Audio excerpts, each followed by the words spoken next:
ভাবে স্মরণ করছি। আপনারা দেখতে পান যে 12 তারিখে ডিসেম্বরের 31 তারিখে জুলাই সনদ দেওয়ার কথা হয়েছিল।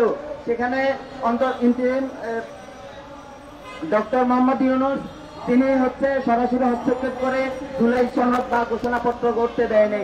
পরবর্তীতে এই আওয়ামী লীগ নিষিদ্ধের দাবিতে যে আন্দোলন হয়েছিল সে আন্দোলনে 1 মাসের আলটিমেটাম দেওয়া হয়েছিল যে আওয়ামী লীগ নিষিদ্ধ করা হয়েছে এবং প্লাস 30 দিনের আলটিমেটাম দেওয়া হয়েছে যে জুলাই সনদ ঘোষণা করা হবে।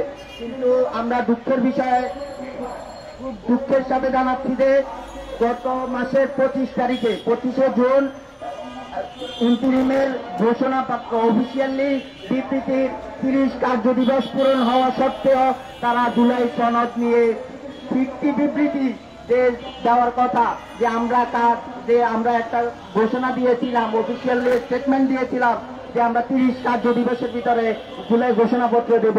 কিন্তু 30 কার্য দিবস পার হয়ে আজকে আরো 1 সপ্তাহ পার হয়ে যাচ্ছে, অথচ তাদের ফিরতি অফিসিয়াল স্টেটমেন্ট এখনো তারা দেয় নাই।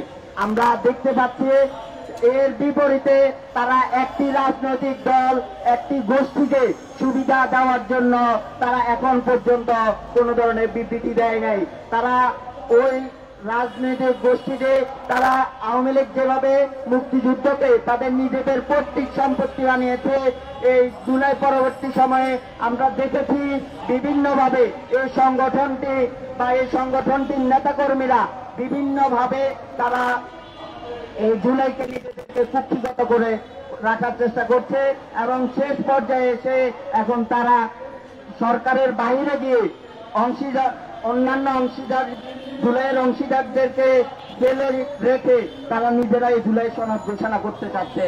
আমরা চাই জুলাইয়ে যারা অংশীদার, যারা স্টেক হোল্ডার, যারা আহত পঙ্গুত্ব বরণ করেছেন, যারা শহীদ পরিবার, সবাইকে নিয়েই জুলাই সরকার আলোচনা করে জুলাই সনদ দিবেন। কিন্তু আমরা সেই জিনিসটা সরকারের 30 কার্য দিবস পার হয়ে যাওয়ার পরেও আমরা দেখতে পাইনি। জুলাইয়ের পরে এই বিষয়গুলো আমরা খুব মারাত্মকভাবে ফিল করছি যে অনেক কাজই হওয়া দরকার। শুধু নির্বাচনেও আমরা চাই না, শুধু সংস্কারও একদম যে সংস্কার না হয়ে যে নির্বাচন হবে তাও না, আপনার ন্যূনতম যে সংস্কারগুলো না করলেই নয়, সেই সংস্কারগুলো করেই নির্বাচনের দিকে আগাতে হবে। এরপরে জুলাইয়ের যে স্বীকৃতি, সেই স্বীকৃতিটা আমাদেরকে আদায় করতে হবে। আপনারা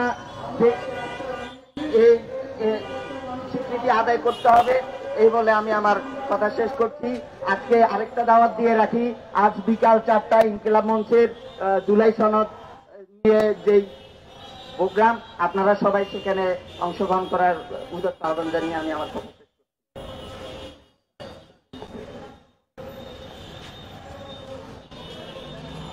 ভাইয়েরা, এ পর্যায়ে বক্তব্য নিয়ে আসছেন যুবকের অন্যতম শহীদ সংগঠন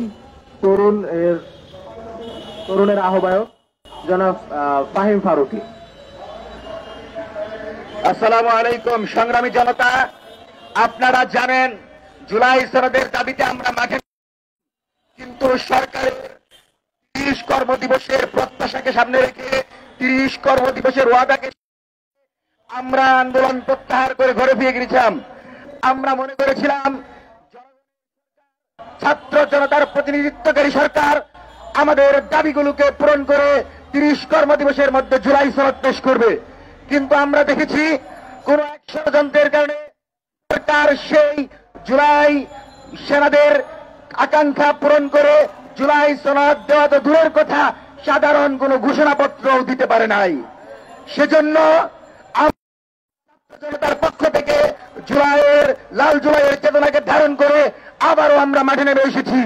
আমরা বিশ্বাস করি জুলাই সনদে শহীদ, আহত এবং পঙ্গুত্ব বরণকারী প্রতিটি যোদ্ধাকে সশরীর এবং সর্বোচ্চ সম্মান দিতে হবে।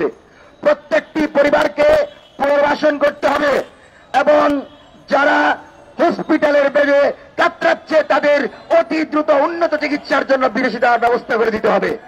এই সকল দাবি এবং এই সকল মৌলিক চাওয়ার সাথে সাথে জুলাই ঘোষণাপত্রের মাধ্যমে বিপ্লবীদের সর্বোচ্চ নিরাপত্তা নিশ্চিত করতে হবে। আপনারা জানেন এই সরকার জনগণ নিয়ে ক্ষমতায় বসেছে, আকাঙ্ক্ষা পূরণ করতে হবে। ছাত্র জনতার যে আকাঙ্ক্ষা ছিল বৈষম্যহীন সমাজ প্রতিষ্ঠার লক্ষ্যে এই সরকারকে কাজ করতে হবে। কিন্তু জুলাই ঘোষণাপত্র না দেওয়ার মাধ্যমে সরকার প্রাথমিকভাবে ব্যর্থতার পরিচয় দিয়েছে। যারা বিগত ফ্যাসিস্ট আমলে নির্যাতিত হয়েছে, নিপীড়িত হয়েছে, নির্যাতন নিপীড়নের সর্বোচ্চ চূড়ায় গিয়ে রাস্তায় নেমে 2000 শহীদের রক্তের বিনিময়ে জুলাই নিয়ে এসেছে, তাদেরকে আবার কেন এর স্রোতের জন্য মাঠে নামতে হয়? আমরা অতি দ্রুত জুলাই সনদ এবং ঘোষণাপত্র দেওয়ার আহ্বান করছি। পাশাপাশি মৌলিক যে সকল সংস্কার, সেই সংস্কার এবং বিচার নির্বাচনের পূর্বে শেষ করার আহ্বান জানাচ্ছি। আজকে ছাত্র জনতার এই আহ্বান মূলত এদেশের প্রতিটি জনগণের আহ্বান। ছাত্র জনতার এই দাবিকে সামনে রেখে সরকারকে অতি দ্রুত জুলাই সনদ এবং ঘোষণা প্রদানের জন্য আহ্বান জানিয়ে আমি আমার বক্তব্য শেষ। ইনকিলাব জিন্দাবাদ।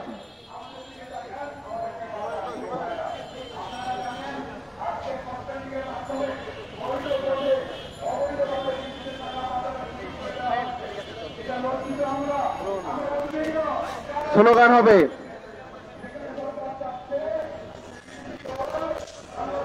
চলো রে চলো,